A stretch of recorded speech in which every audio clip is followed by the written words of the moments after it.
Sufferings and Intercession. Pauline Missionary Methods as a Paradigm for the Future of Evangelical Mission. Introduction. How can the contemporary church get the gospel message across the horizon? Various monographs and essays proffer a plethora of missionary methods and strategies to answer this question by examining Paul's missionary methods as paradigmatic to the contemporary church. Paul's proclamation and teaching, his approach to contextualization, his focus on cities, culture influencers, and responsive peoples, his proactive and attentive stance toward mentoring, his practice of appointing and delegating leaders within new church plants have taken the attention of missiologists and missionaries. The practice of the missionary enterprise and also the research output on missionary methods, however, have overlooked or paid too little attention to one or both of the most valuable pillars of missionary methods, sufferings and intercession. In this paper, I will overview major works on missionary methods to illustrate the lacuna of these two essential methods in the Christian missionary endeavor, followed by a sketch of possible reasons for their neglect. By a close reading of the epistles to the Philippians and the Colossians, I will argue that sufferings and intercession are often neglected Pauline paradigmatic missionary methods that the Western evangelical missionary enterprise needs to emulate in order to carry out its missionary mandate. A brief literature review of past evangelical missionary methods. Roland Allen. Roland Allen, the Anglican minister and a former missionary to China, wrote his magnum opus Missionary Methods, St. Paul's or Ours, in 1912. In Missionary Methods, Allen argues that the missionary methods employed by the contemporary missionary enterprise are not in step with Pauline missionary methods. Those who attempted to emulate Paul's missionary methods, quote, neither understood or practiced the apostles' method at all, unquote, and were lacking a full-orbed understanding of his strategies. He explicitly states that, quote, St. Paul's method is not in harmony with the modern Western spirit, end quote. During his time in China, Allen observed the Western missionary enterprise fumbling and failing because of the missionary's superiority complex and dependence on self rather than the spirit. In order to cure the languishing missionary enterprise, Allen highlights essential methods from Paul's missionary praxis. Paul was, Allen argues, a spirit-sensitive missionary who went to wherever God sent him. He did not have detailed, well-planned missionary journeys. However, once he got to a place, he, quote, made it a center of Christian life, end quote. He did not attempt to confine his preaching to a certain class of people. Paul's missionary methods had a place for spirit-empowered miracles in healing the sick or delivering the possessed. Paul did not administer missionary funds. His preaching was comprised of repentance and faith, highlighting the need to embrace salvation blessings and avoid the consequences of rejecting the offer of forgiveness. Paul established churches and taught converts to be dependent on the Spirit rather than on him. Allen chastised the missionary enterprise of his day for neglecting these paradigmatic missionary methods adopted and practiced by Paul. His prophetic and incisive analysis of the missionaries in China would reverberate throughout the subsequent century. Unfortunately, some of Paul's methods are still castigated even in our day. But what is missing from Allen's essential prescription of Pauline missionary methods for the modern church are sufferings and intercession. Eckhard Schnabel. Eckhard J. Schnabel explicates Paul's missionary methods in the Greco-Roman context in his helpful piece, Paul the Missionary, Realities, Strategies, and Methods. His aim in his book is to offer a paradigm for the contemporary church from Paul's life and missionary methods. Paul, Schnabel posits, was a flexible missionary who planned his missionary work but was also sensitive to inner promptings at the same time. Schnabel identifies 7 Pauline missionary methods. First, Paul employed verbal proclamation to convey the gospel message. Second, he trekked to cities, towns, and villages, for that was where people lived. Third, Paul also traveled to influential Roman provinces to preach the gospel. Fourth, he specifically went to places where people were accustomed to conducting conversations and sharing ideas. Those are synagogues, marketplaces, workshops, and private houses. Fifth, Paul attempted to reach every social class in order to avail the gospel to various ethnicities and cultures. 6, Paul adapted his message using a principle of identification, but usually without following the normative rhetorical method.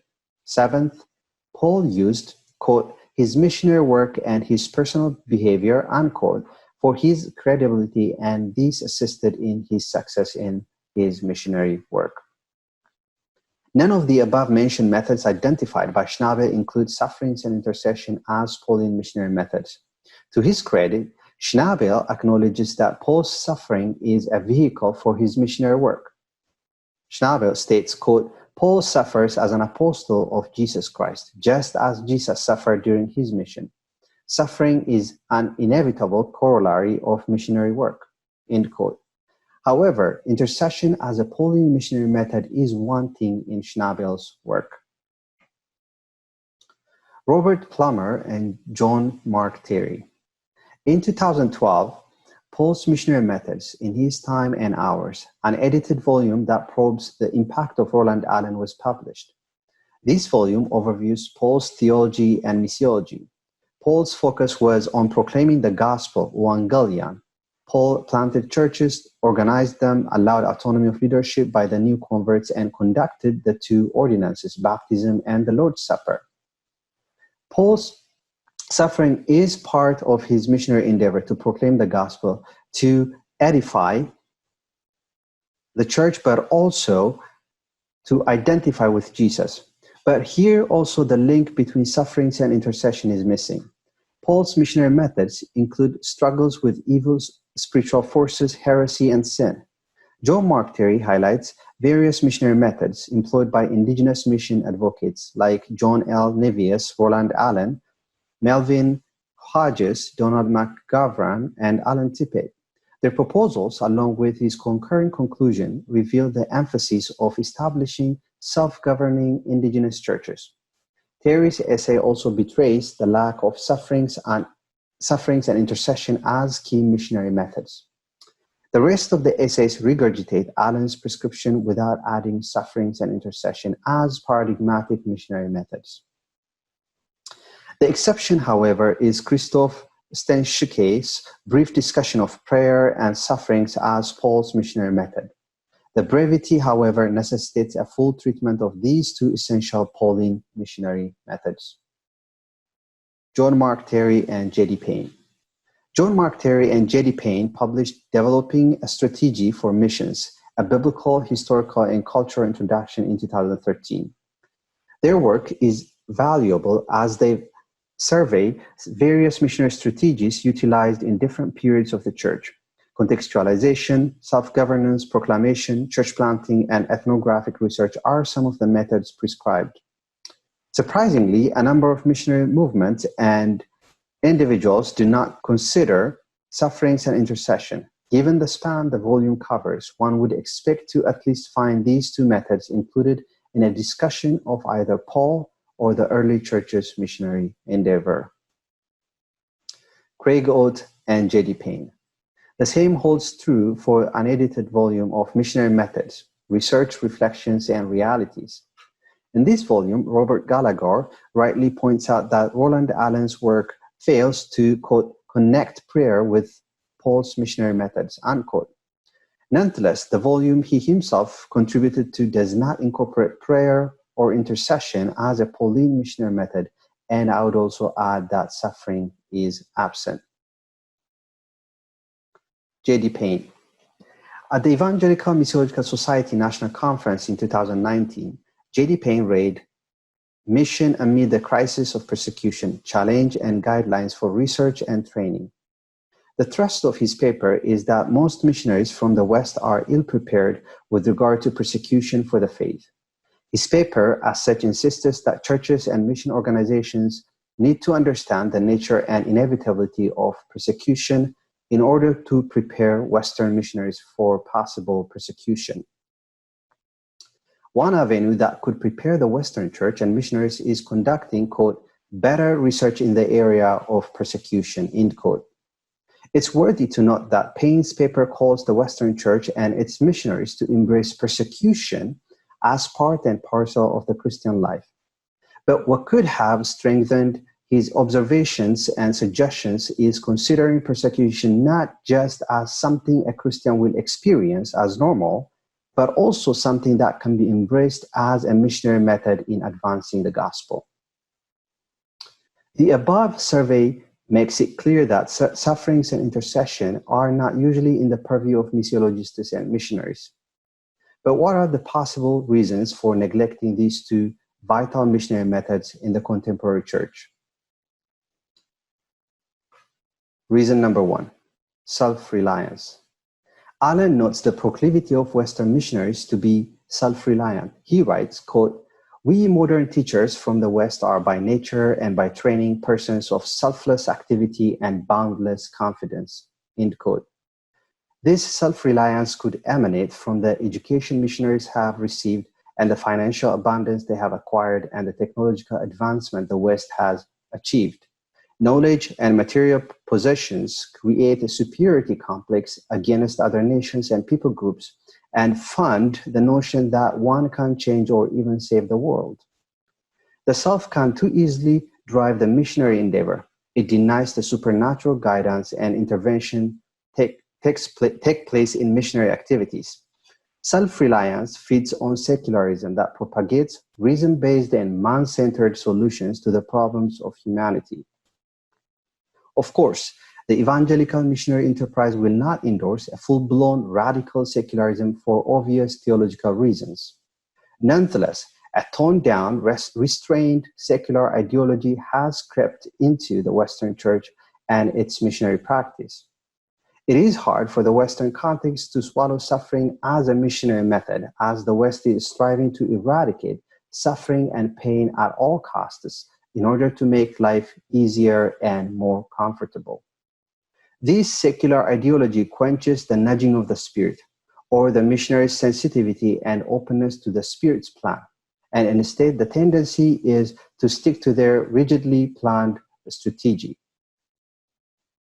Intercession, on the other hand, assumes that one is helpless to bring about change. It denies self-assertiveness and self-reliance as a platform to operate. It is a position, a method, a stance that acknowledges and seeks divine assistance. However, this approach is pushed to the periphery as a result of the overconfidence that results from the modern missionary enterprises imbibing of secularism. Reason number two, individual rights and democracy.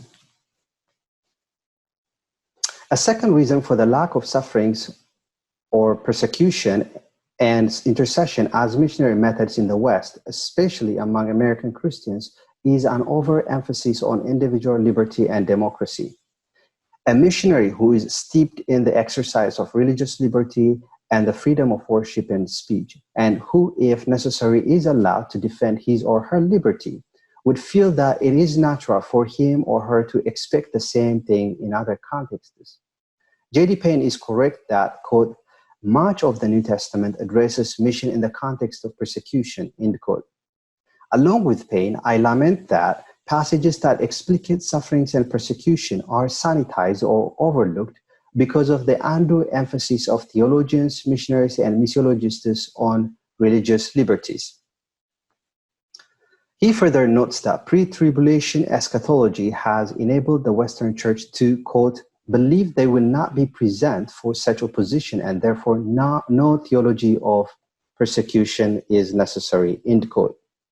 I propose here that the eschatological misconception is also funded by the notion that the West, particularly the US, is the land of the free and is invincible to any form of religious persecution. In other words, the Western Church demands freedom of worship, but at the same time strives to dictate the consequences of that worship. But is this warranted by the biblical texts?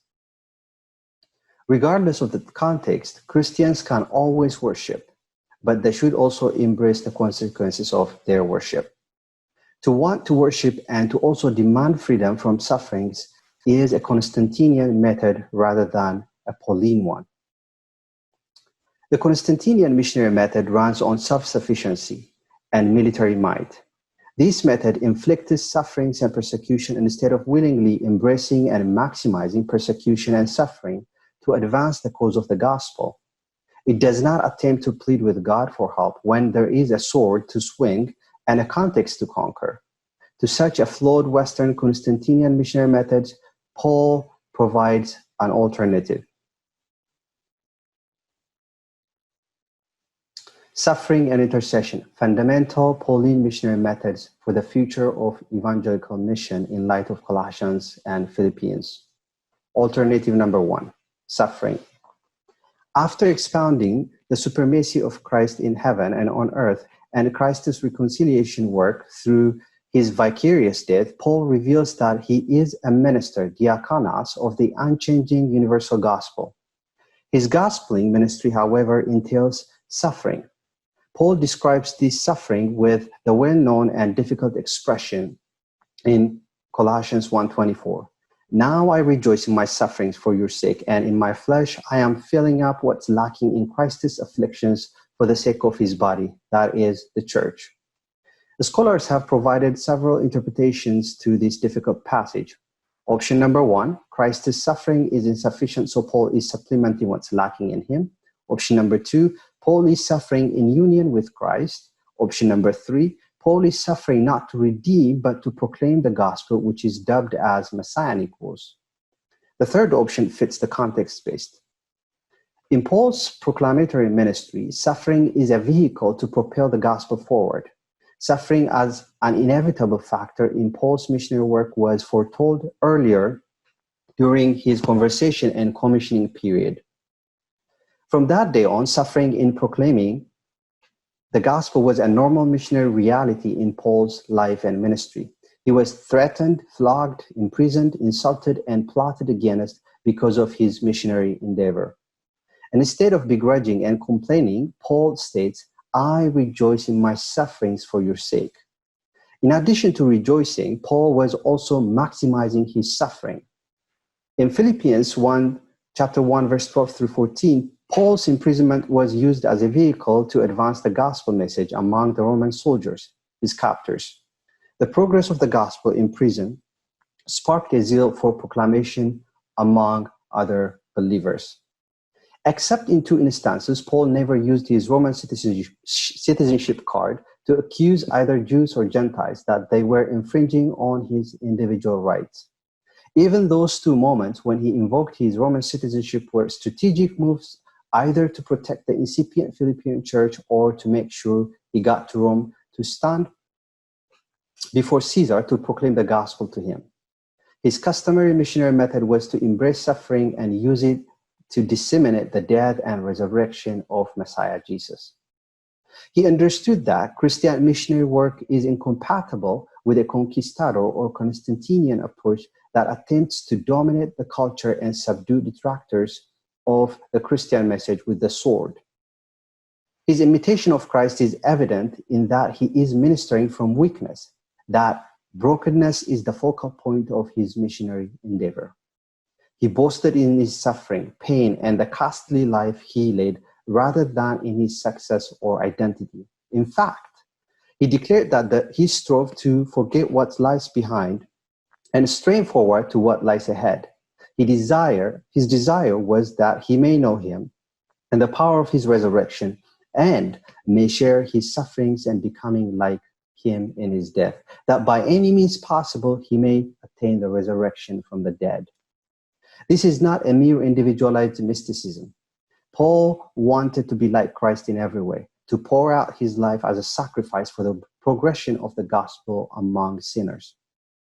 Pauline adoption of suffering as a missionary method is what the church, especially the Western church, needs to emulate.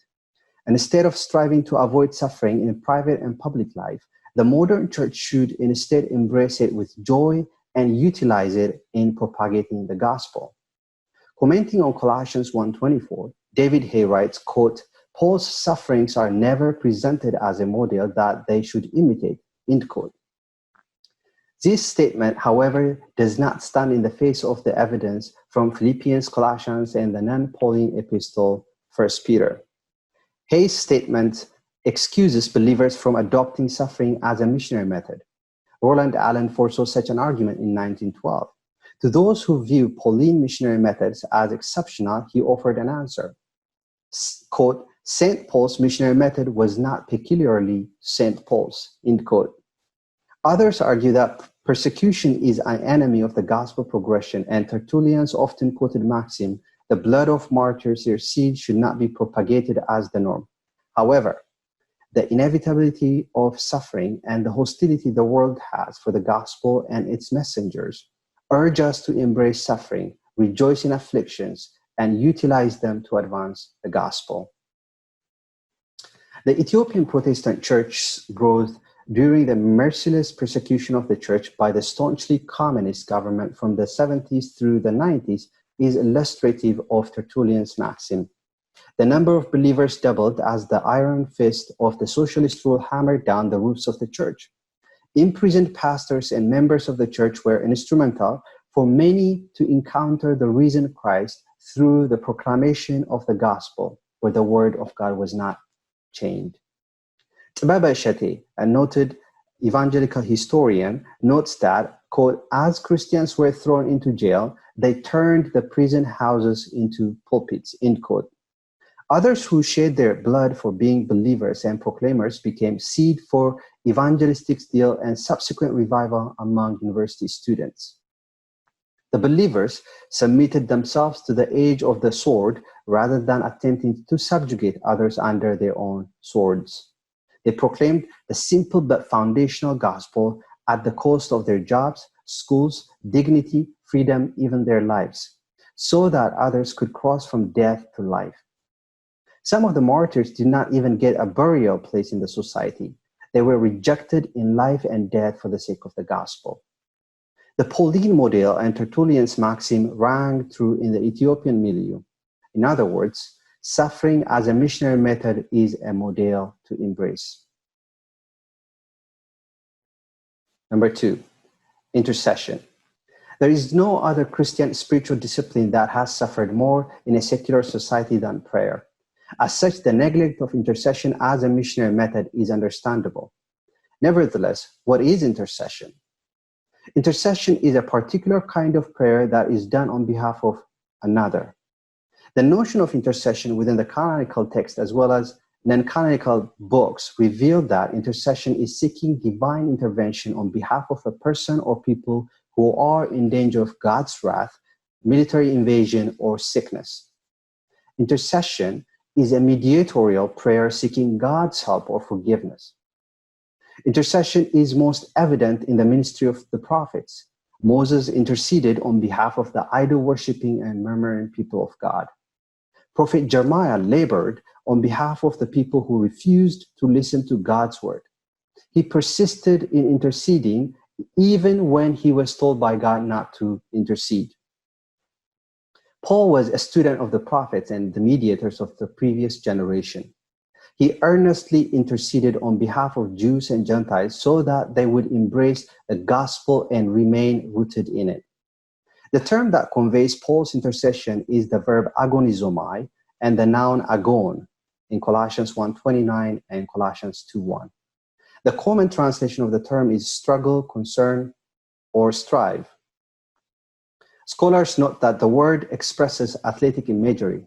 David Powell states that the struggle in Colossians 1:29 and 2:1 is Paul's, quote, striving with his mission as an apostle to the Gentiles who is faithful in proclaiming the gospel message, end quote. N.T. Wright posits that the term here conveys Paul's work ethic.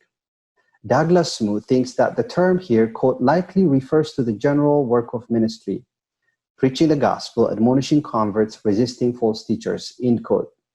These scholars have overlooked or de-emphasized the notion of intercessory prayer that Paul mentions by merely associating intercession with sufferings or proclamation.